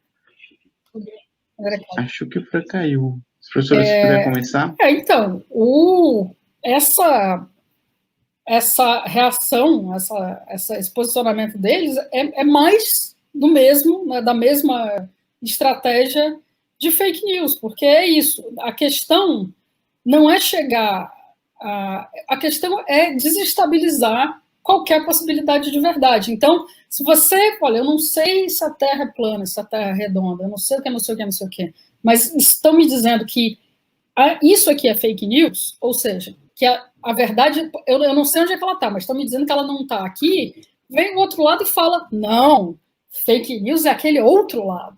Então é isso, é manter a entropia. Imagina assim como você está ali na piscina de bolinhas, separando umas bolinhas, as vermelhas para cá, as azuis para cá, às vezes para cá, amarela para cá, numa tentativa de pelo menos falar, olha, isso aqui, eu cheguei a essas conclusões que eu posso comprovar. Isso aqui, eu posso me agarrar nisso aqui, posso me agarrar naquilo ali. Aí vem o cara e pensa num pug louco que entra na piscina de bolinha e bagunça tudo de novo. É isso, é basicamente isso. Por isso que às vezes eles se contradizem, né? Os caras que eram maravilhosos até o dia A, contrariam de alguma maneira, agora não são mais maravilhosos. E essa contradição, para quem está de fora, é assim, né? Você fica, ué, mas peraí, mas não foi você mesmo que falou X? Mas não importa, né? X mudou. Então, a verdade, você nunca consegue pegá-la, né? E eu acho importante também a gente não se agarrar no juízo moral para analisar isso, né? Como se nós fôssemos assim, não, mas eu sei a verdade, né? E esses outros, esses idiotas, não sabem. Porque é real, né? Se pessoas que vivem de estudar isso, uma hora cai numa fake news, seja por que for, seja porque... E normalmente um elemento muito importante é aquele assim, pô, tem uma chargezinha maravilhosa, né? Que é o pai no computador e a filha falando, mas pai, isso não é verdade, pelo amor de Nossa Senhora, isso aqui é mentira. Aí o pai fala, como é que não é verdade se fala exatamente o que eu acredito? Então, esse viés é isso. Às vezes que eu deslizei é porque você vê um negócio com indícios assim, que não é muito tosco e você fala, nossa, tá vendo? Sempre soube, né? E ninguém está imune a isso. E esse mecanismo de reversão do Trump falando it's fake news, it's all fake news, pegar a palavra que era o rótulo na testa dele e tirar da testa dele, colar no outro, é esse movimento de perene mistura dos fatos e dos fatos alternativos, para que mesmo as pessoas de boa fé, mesmo as pessoas que não estão completamente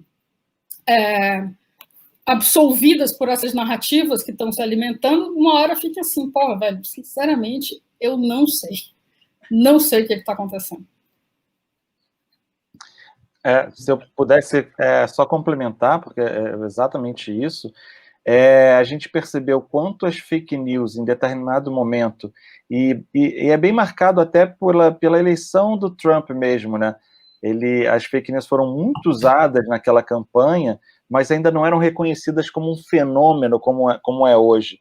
Né? Eu lembro quando ele falou pela primeira vez ali para o Dinha Costa, na primeira coletiva de imprensa dele, que ficou, o negócio virou o slogan, né? O fake news, you are fake news, como a professora imitou tão bem, inclusive imitação perfeita, Renata, do Trump. E como hoje essas fake news foram assimiladas como estratégia política, né? Antes a gente tinha aquele desafio de identificar o que é fake news e como é que a gente vai... Ainda temos, né? Porque não conseguimos ainda passar desse estágio. E mostrar para as pessoas, isso é fake news, isso não deve ser considerado, cuidado para não cair na fake news e não corroborar um discurso nefasto e tal. Mas agora a gente tem, e até um dos últimos comícios do Trump, isso ficou muito marcado, o David Denner, o cara que é o fact-checker, o checador de fatos da CNN, apontou que antes, nos discursos dele, você tinha ali o discurso oficial, né, que tinha sido redigido por alguém, que ele lia, interpretava na hora, e ele, na hora da improvisação, lançava uma fake news ali, puxava na hora da entrevista uma outra fake news, que a posse dele tinha sido o maior público da história dos presidentes americanos, e agora, nesse último comício, as fake news já eram parte do texto oficial, ou seja, eles usaram, testaram, aprovaram, e agora, ó, a estratégia é essa, vamos usar de forma oficial. E o povo mente mesmo e não tem nada, até depois que for comprovada a mentira, já foi eleito, já passou a legislação, a ordem executiva já foi para frente, e isso a gente vê nos Estados Unidos, na Índia, na Rússia, no Brasil, direto. Então, é como também entrar a parte legal da coisa, né? Como as CPIs, CPMIs, e como é que isso vai ser, como essas pessoas vão ser responsabilizadas e punidas pelas consequências das fake news que elas transmitem. Né? E como é que a gente vai medir isso para medir também criminalmente como é que a pessoa vai responder por isso. Então, são muitos os desafios quando a gente vê que a coisa virou um sistema político, né? E essa estratégia é compartilhada, essa cartilha, você vê que é igualzinha, você puxa lá para o Steve Bannon, a criação do Breitbart, um site de extrema-direita, essa alt-right, né, que era considerada essa nova extrema-direita americana, como é que isso se espalhou pelo mundo como uma cartilha, que é seguida letra por letra mesmo. Nossa, excelente complemento. Eu queria só botar uma cerejinha nesse complemento, que é essa coisa da fake news jogada para o discurso oficial. Aqui no Brasil, a gente viu a coisa da cloroquina virar um protocolo oficial do governo. Né? Então, elas vão aumentando, assim, parece a bolha, né, que vai, ela gosma, assim, que vai, daqui a pouco ela envolve todo mundo. É isso mesmo. E complementando o complemento do complemento, a pandemia veio para tirar um pouco esse debate da coisa da política partidária. Né? Se antes, tá falando isso, mas você é do partido de cá, você é do lado de cá. Quando chega a pandemia, a gente tem uma questão sanitária, de questão de saúde, questão de vida ou morte. Né? Você não tem dois lados para a vida. Todo mundo quer preservar a vida. E aí isso ficou muito claro. Como é que, em certos casos, as fake news são mentiras que podem levar à morte das pessoas, né? E a professora trouxe o exemplo dos cloroquinas contra quarentenas.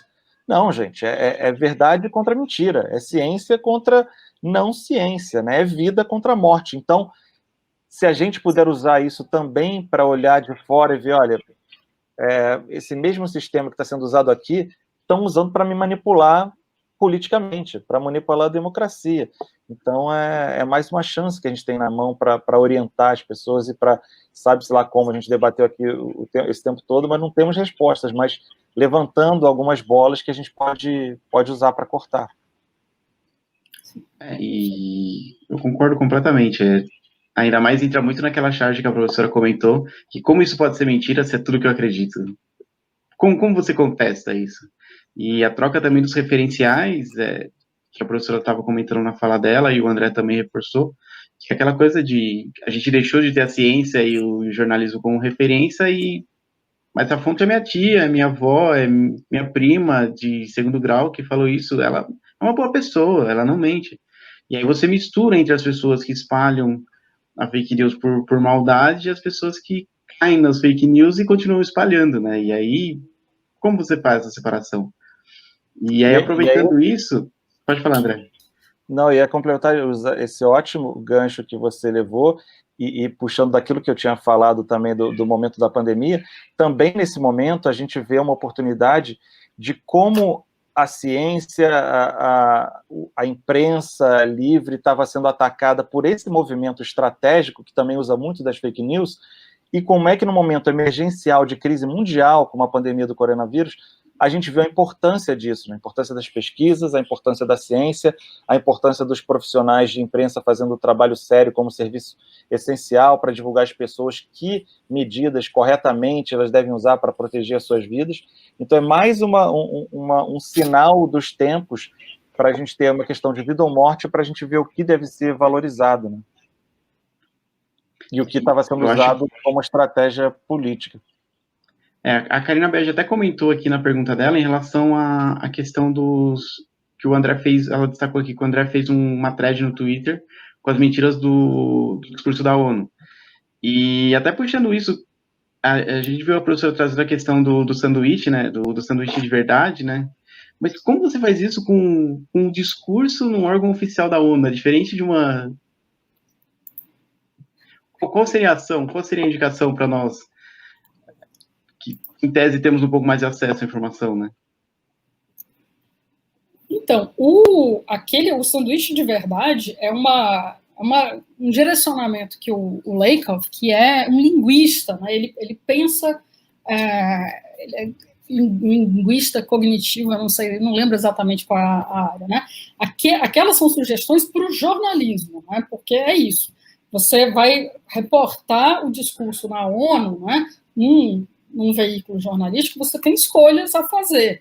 E ele está falando, cara, tem que parar com esse negócio doisladista, tem que parar com o jornalismo declaratório e reproduzir as mentiras, porque esses discursos são feitos sabendo que a mídia tem, por padrão, reportar declaratoriamente. Então, fulano de tal, presidente fulano, na ONU afirma que deu $1.000 de auxílio, o jornalismo vai lá, falou isso lá. E tá meio que assim, mas não é culpa minha, não fui eu, não estou dizendo. Não pode mais, tem agora falar.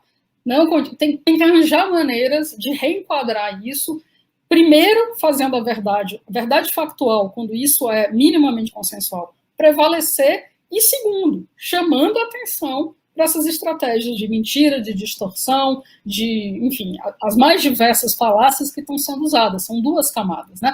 Agora, nós, meros mortais, que quando muito temos ali um modesto canal no Twitter com alguns centenas, milhares que seja, o nosso papel é mais complicado, porque inclusive a gente está ali uma briga no Twitter, aquilo que você fala e aquilo que você não fala, porque falar, mencionar, repetir a tag, repetir a arroba, repetir a mentira, de alguma maneira algoritmicamente a promove. Que é isso, a gente está ali dentro, pro algoritmo não importa, que essa coisa que mais o documentário da Netflix bate, pro algoritmo não importa o conteúdo, se ele é bom, se ele é mau, se ele é mentira, se ele é verdade. O que importa são os critérios que vão bombar aquele engajamento. Então, se você fala, você aumenta. Bom, eu acho que não é tão preto no branco. Tem horas que você vai falar, eu falar, eu não falar, esse cara já bombou de qualquer jeito, então é melhor bater. Quais estratégias a gente usa? Como é que o sanduíche de verdade pode ser aplicado para os usuários normais ou mesmo para os influencers do Twitter? Eu acho que não foi uma coisa que o Lakoff pensou ainda. Eu particularmente não tenho resposta para isso, mas para o jornalismo, né, que muitos ficam dizendo, mas isso não tem alcance. Não é verdade, gente. Não é verdade. O jornalismo impresso, mesmo que seja o escrito, mesmo que seja online, realmente ele alcança um público muito menor. Mas ainda é muito mais gente, ele ainda tem influência, tem muito tiozão do Zap que vai olhar para o jornal e, no mínimo, ele vai passar raiva, e essa raiva é importante. A vantagem retórica dos conspiratórios precisa ser, no mínimo, incomodada, ou seja, que você não vai... Pode ficar falando que a sua terra plana, que eu vou te dar um tabefe toda vez que você fala isso, né?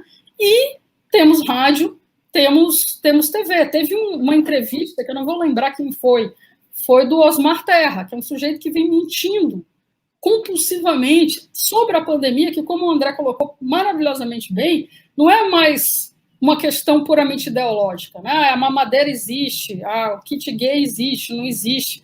Isso aí a gente pode debater, né, se existe uma inclinação A, uma inclinação B. Troço mata, e se você fizer assim, você vai morrer. E vão morrer muita gente, e morreu muita gente. Qualquer coisa fora dessa informação, ela é mentira. Mentira, ela é crime contra a humanidade, no sentido de que morreram dezenas de milhares de pessoas e poderia ter morrido menos. O cara que fez essa entrevista, ele fez isso que o Leikov está falando. Primeiro que ele falou, isso aí que você está falando não é verdade, isso é mentira, isso é arquivo, isso é falsificação, e ele chamou a atenção para os mecanismos, para as falácias que o Osmar Terra usava para para disfarçar as mentiras deles de verdade, né? Para dar um demarcador factual a coisas que eram mentiras absolutamente deslavadas. Foi um momento épico que o meu Alzheimer não permite lembrar exatamente quando ou quem foi. Foi o Davi Coimbra, da RBS. Isso mesmo. Foi assim, foi uma coisa muito pontual, né? Mas foi um momento importante. Se ele se multiplicasse, a gente podia ver um impacto, né? E, na verdade, pontualmente ele vem acontecido. Na grande mídia é um negócio mais difícil. E a gente vê na questão também, que passa pela pergunta que foi feita, de dar palanque para o discurso negacionista, anticientífico e de fake news, que é o caso do Osmar Terra. Eu acho que, em alguns casos, se é simplesmente um cidadão, um jornalista, uma pessoa que dissemina fake news, eu acho que a gente não deve dar palanque. Por que a gente vai dar palanque quando a celebridade, entre aspas, dessa pessoa é o fato dela emitir ou divulgar um discurso radical que não é verídico, né? Ou seja, espalhar mentiras. Tem gente que fica notória na mídia, nas redes sociais, por isso mesmo. Quando é uma figura do governo, alguém que tem um cargo público, eu acho que, sim, você deve, eventualmente, é necessário você colocar ela num palanque, mas nesse sentido que a professora destacou e que o Davi Coimbra fez muito bem, que é de questionar, que é de contestar, que é de colocar na parede, justamente para expor para o público maior, olha, tá vendo, aqui estão os fatos, essa pessoa que está ali todo dia falando isso, que está legislando com isso em mente, ela está totalmente baseada em mentiras, em desinformação. Né? Eu coloquei também lá no Twitter uma vez, desinformação não é opinião. Né? Não é a gente colocar isso em igualdade de dois ladismos, não é a gente colocar a desinformação como direito de liberdade de expressão, não. Então, eu acho que é mais uma forma de contestar. Por exemplo, esse tweet que ela destacou na pergunta, que eu pontuei ali algumas frases que são categoricamente mentiras que foram ditas pelo presidente Bolsonaro no plenário virtual, né, nesse caso, da ONU.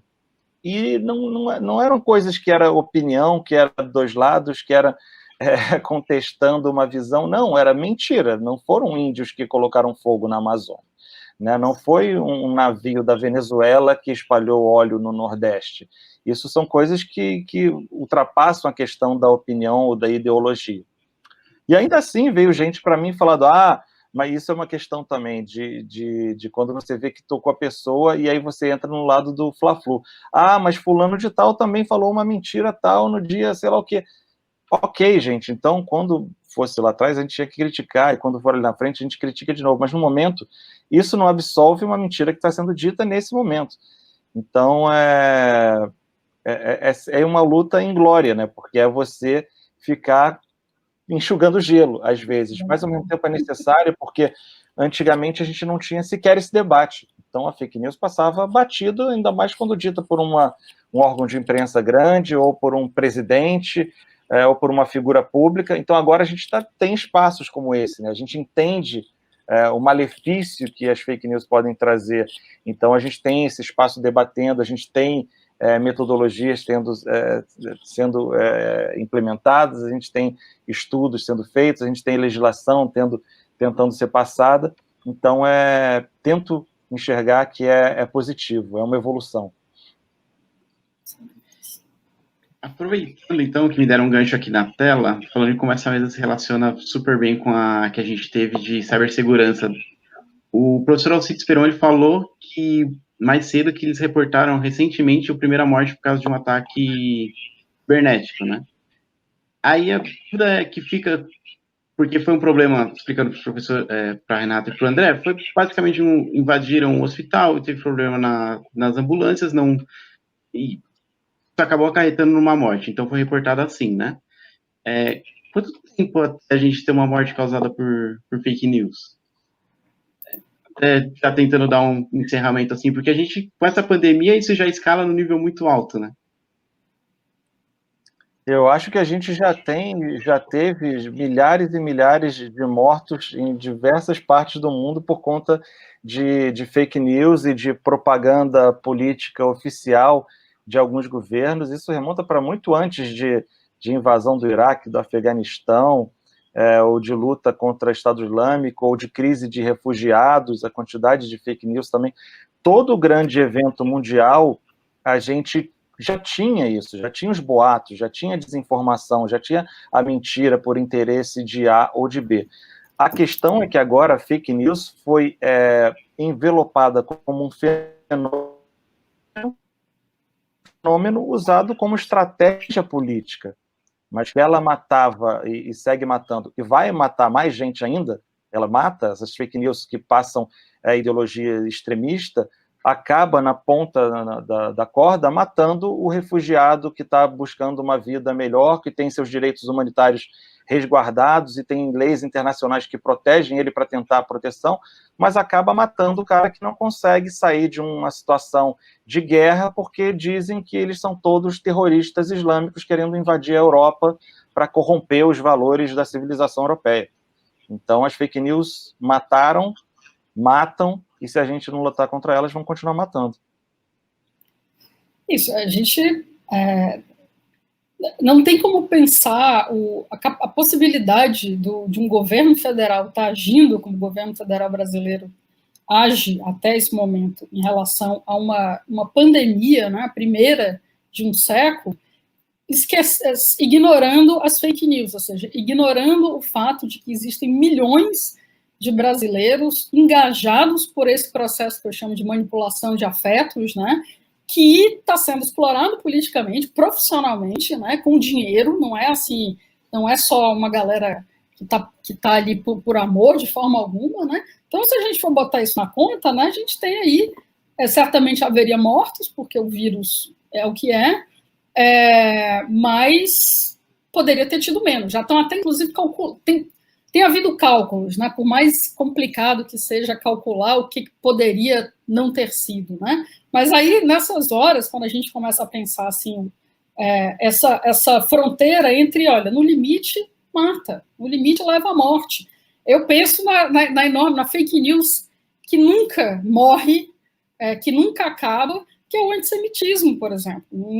Uma fake news que normalizou o Holocausto, né?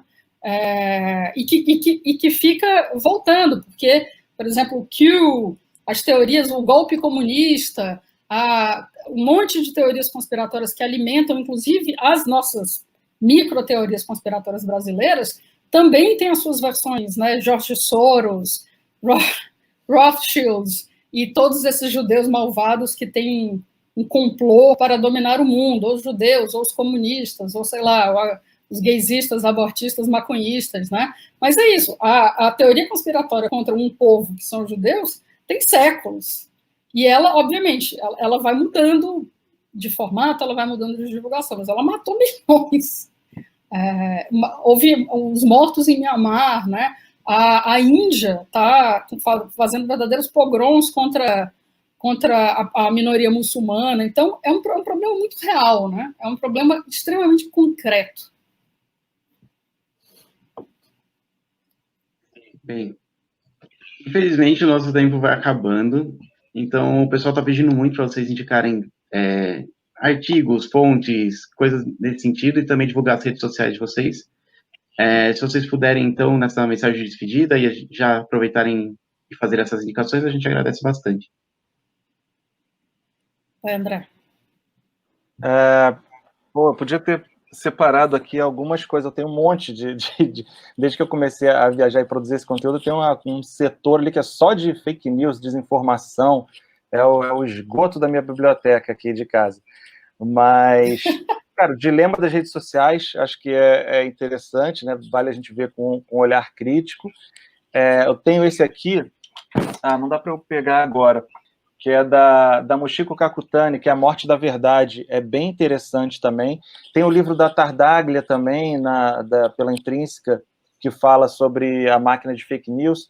Tem falando de máquina de fake news, tem o da Patrícia Campos Melo, que também uma jornalista sensacional, que investigou e expôs essa rede patrocinada de mentiras pelo WhatsApp durante a última campanha presidencial aqui no Brasil. O livro dela curtinho, é muito interessante. Cara, o que me vem de cabeça agora é isso. E tem alguns artigos também, depois eu posso mandar, não sei se o pessoal tem algum grupo aí, eu mando para o Guilherme, ele compartilha, eu tenho uma aba que eu salvo de vários estudos e debates e reportagens sobre esse desafio da imprensa em um mundo de redes sociais e fake news, desde como que a gente pode ultrapassar o paywall, né, que é um formato que os veículos têm que se financiar, ao mesmo tempo a pessoa não vai pagar para ver uma coisa que às vezes não é atraente, por mais que seja importante que ela estivesse se informando quanto aquilo, quanto as mídias locais estão sofrendo muito nesse momento atual também, mas eu compartilho aí. E, cara, as minhas redes, @AndréFran, em tudo que é rede social, eu tento lá, entre fotos de viagem e da minha filha de 4 anos, eu tento compartilhar algumas informações úteis também, mas principalmente eu gosto de divulgar agora o meu canal no YouTube. Está sendo um prazer, nesse momento complicado de pandemia, eu inventei essa história de filmar, editar, produzir, colocar arte, voltar aos meus primórdios lá, né, quando eu não tinha equipe, tinha que fazer eu tudo mesmo sozinho. Então está sendo bem legal no youtube.com/AndréFranOficial. Eu compartilho lá e tenho esse projeto interativo com essa comunidade também do Apoia-se, para ir produzindo vídeos com alguns detalhes que são pitorescos e, ao mesmo tempo, bastante importantes sobre o momento atual do mundo. É isso, pessoal. Obrigado mais uma vez pelo convite. Foi um prazer de conversar com vocês, junto com a professora Renata também. Acho que foi uma dobradinha que deu super certo. Espero que a gente tenha contribuído. Gente, bom, eu vou começar logo agradecendo, que eu sou esquecida, eu esqueci até de agradecer no começo, né? Agradecer o convite. Foi realmente um domingo adorável, uma tarde de domingo adorável. Adorei também aqui a dobradinha com o André. Eu, nessas horas que me pedem assim, indicação que bate pronto, dá um branco aqui na minha cabeça, mas que esteja publicado no Brasil, eu acho que tem um livro chamado A Pós-Verdade, é Verdadeira ou Falsa, que é da professora Lúcia Santaella, minha mestre lá na PUC de São Paulo, na comunicação semiótica, que eu acho que ela faz como costuma acontecer com a Lúcia, ela dá um panorama muito bom sobre o problema da pós-verdade em relação ao jornalismo, é um recorte mais ou menos específico em relação ao jornalismo. Tem um outro livro de um autor que eu gosto, que está publicado no Brasil, que chama Big Tech, A Ascensão dos Dados e a Morte da Política, do Evgeny Morozov, que é um bielorrusso, que eu não tenho a menor dúvida que ele tem 3 clones amarrados em casa produzindo, porque ele é uma máquina de produtividade de artigos, de curadoria de artigos, mas ele é muito bom para problematizar isso que eu estou chamando de capitalismo de vigilância, que eu não me lembro exatamente como é que ele chama. Tem um livro em inglês que eu acho muito bom, que chama Post-Truth, que eu acho que também sintetiza para quem tiver acesso aí a trabalhar com a língua inglesa. Ele também sintetiza, acho que de uma forma muito didática, o debate da pós-verdade, fala muito dessa questão do jornalismo, né, do papel do jornalismo na normalização desse doisladismo. E as minhas redes sociais, bom, a rede social que vale a pena mesmo me seguir é o Twitter, que eu sou Renata Games. Não é Renata Gomes, é Renata Games, com Games. Porque a minha pesquisa de mestrado e doutorado, que parece não ter nada a ver, mas tem muito a ver, foi sobre videogames. Eu fui uma pessoa que pesquisou videogames e narrativa, ou seja, narrativa, engajamento, algoritmo, tudo isso eu pesquisei para os games e agora eu estou usando para pensar fake news e pós-verdade, mas serei sempre Renata Games. Então, estou lá no Twitter. Muito obrigado mesmo pela presença de vocês, foi super incrível, fico muito feliz, e é isso, gente, eu agradeço novamente a presença, e agora a gente vai seguir com alguns avisos. Tchau, professora Renata, muito obrigado, viu?